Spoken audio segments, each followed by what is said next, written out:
कहानी इतनी सी बात है। यहीं इसी टेबल पर जहां मैं अपने लैपटॉप में अभी इस वक्त लिख रही हूं, बराबर में एक चाय का कप रखा है। अभी एक चुस्की ली इस चाय की मैंने, ठीक ठाक ही बनी है। दरअसल ये चाय मेरे पति अशोक ने मेरे लिए बनाई है। शादी के वक्त ही फैसला कर लिया था हम दोनों ने मिलकर कि मिलजुल कर दोनों सारा काम देख लेंगे, रसोई का भी। लेकिन जैसा हम सोचते हैं वैसा होता कहाँ है। मुझे घर का ज्यादा काम आता नहीं था, तो हम दोनों ने सोचा कि मिलजुल कर सब हो जाएगा। हो जाएगा ना अशोक? अशोक जवाब में यही कहते। मैं तुमसे शादी कर रहा हूं क्योंकि मैं तुमसे प्यार करता हूं माँ। कोई काम करने की मशीन नहीं हो तुम, चिंता मत करो, सब हो जाएगा। लेकिन शादी के बाद अशोक के ऑफिस में व्यस्त रहने की वजह से ये बात आई गई हो गई। अब अगर अशोक रात में 10 बजे ऑफिस से थक कर आते हैं तो मैं ये तो नहीं कह सकती ना कि सब्जी मैं बना चुकी हूँ, रोटियां तुम बना दो, जो अशोक को आती भी नहीं और मुझे सिर्फ रोटियां ही बनानी आती थी। तो एक अच्छी बीवी की तरह मैंने ऑनलाइन सब्जी सीखना शुरू कर दिया। शुरू में 2 लोगों का खाना बनाने में मुझे 4 घंटे आराम से लगते। इतनी मशक्कत के बाद हर रोज एक नई सब्जी बनाती और वो अशोक को पसंद भी आ जाती। और हर बार नई सब्जी को खाते हुए अशोक तारीफ करते हुए कहते, कितना टेस्टी है ये। तुम तो कहती थी तुम्हें खाना बनाना नहीं आता। हाँ, झूठी, आता तो है। और मैं ये सुनकर खुश हो जाती कि चलो, जिसके लिए बनाया है उसे तो पसंद आया।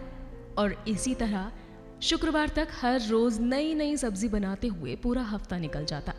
अरे हाँ, ये तो मैं बताना भूल ही गई कि कुछ समय बाद हमने तय किया कि शुक्रवार तक खाना मैं बनाऊंगी और शनिवार और रविवार का किचन अशोक संभालेंगे। एक रोज अशोक ने मुझे उठाते हुए कहा, गुड मॉर्निंग मैडम, ये लीजिए आपकी गर्मा गर्म चाय। आंखें खोलते ही मुझे पापा याद आ गए। दरअसल शादी से पहले शनिवार और रविवार की चाय घर पर मुझे पापा ही बना कर देते थे, क्योंकि मुझे सिर्फ अपने या अपने पापा के हाथ की चाय ही पसंद आया करती थी।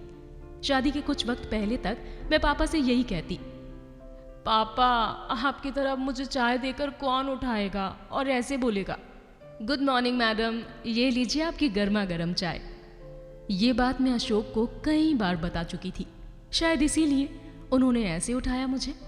खैर, मैंने अशोक की तरफ मुस्कुराते हुए देखा। एक लंबी सांस के साथ अंगड़ाई लेते हुए चाय की ट्रे में से कप उठाते हुए कहा, वेरी गुड मॉर्निंग अशोक।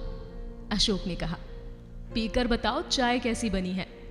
मैंने कहा, फिर एक सिप ली और कहा, वेरी नाइस, बहुत अच्छी चाय बनाई है आपने तो। अशोक ये सुनकर खुश हो गए, एकदम किसी छोटे बच्चे की तरह। सच कहूं, उस दिन भी चाय बिल्कुल आज के जैसी बनी थी, ठीक ठाक। कुछ हफ्तों के बाद शनिवार की चाय का सिलसिला धीमा होने लगा। मुश्किल से सिर्फ शनिवार मिलाकर 3 चाय बनाई थी अशोक ने आज तक मेरे लिए। और मैंने प्यार में यही सोचकर शनिवार रविवार भी अपने ही स्केड्यूल में शामिल कर लिए कि ठीक है ना, एक चाय ही तो बनानी है। वैसे भी 2 ही दिन तो मिलते हैं अशोक को आराम से उठने के लिए। अब ये चाय भी मुझे मेरे ही हाथों की मिलने लगी, जैसी मुझे पसंद थी बिल्कुल वैसी, जैसी पापा बनाते हैं बिल्कुल वैसी। लेकिन खाने का जिम्मा भी अशोक का ही था। हाँ, सैटरडे संडे के दिन का किचन डोरबेल से अंदर आता, बस एक फोन पर क्लिक और आधे घंटे में खाना हाजिर। कभी कभी अशोक के किचन में भी टाइम लगता, मगर खाना फिर भी एक ही क्लिक पर रेडी रहता। हाँ, वही डोरबेल से अंदर आता खाना। अब ये डोरबेल वाली किचन से मैं ऊबने लगी थी। कहते तो अशोक भी कुछ नहीं थे, पर उनके चेहरे पर भी वो खाने का असर दिखने लगा था। अशोक खाना खाते हुए फिर भी झूठ मूठ कहते, ये कितना टेस्टी है ना उमा, ये ट्राई करो। और मैं जवाब में सिर्फ यही कहती, हाँ अच्छा बना है। कुछ वक्त बीतने के बाद एक रोज अशोक को उनकी तबीयत नासाज महसूस हुई। शुक्र है कि ये शनिवार था, वरना अशोक और ऑफिस की छुट्टी नामुमकिन। 2 दिन तक मैं चिंता में रही। मुझसे जो बन पड़ा मैंने किया। उन 2 दिनों में मैंने मूंग की दाल का पानी, मूंग की दाल की खिचड़ी भी बनाना सीख लिया था। अशोक को पूरे 2 दिन लगे अच्छा महसूस करने में। उन्हें स्वस्थ देखकर मुझे बहुत सुकून मिल रहा था, क्योंकि जब अशोक को कुछ भी होता है तो लगता है कि नहीं, ये नहीं, चाहे मुझे कुछ भी हो जाए पर अशोक को नहीं। जान बसती है उनमें मेरी। वो तो मुझे तंग करते हुए अच्छे लगते हैं, यूं गमगीन से नहीं।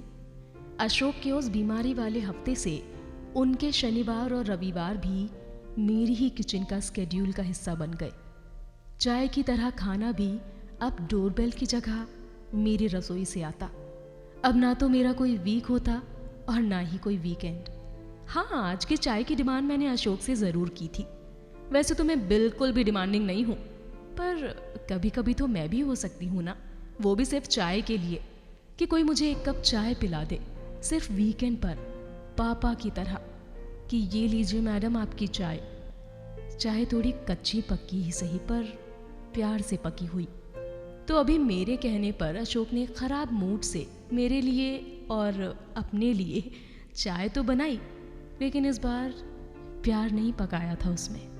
अरे, आपसे बातें करते करते मेरी तो चाय ही ठंडी हो गई। ओफो, उधर कुकर की सीटी भी बज गई। एक बात बताऊं, अशोक के पसंद की दाल बना रही हूँ। हो सकता है अपनी पसंद का खाना देखकर उनका मूड ठीक हो जाए और अगली बार जब चाय बनाए तो उसमें थोड़ा प्यार भी पका डालें। चलिए, किसी ऐसी ही चाय पर हाथ में कप लेकर फिर से फुर्सत लेकर बैठेंगे। लेकिन हाँ, आगे से चाय सिर्फ मेरे हाथ की होगी, एकदम कड़क अदरक वाली चाय। उमा, हाँ आई। चलिए, अब तो अशोक भी आवाज लगा रहे हैं। अगली चाय पर आप लोग मिलिएगा जरूर।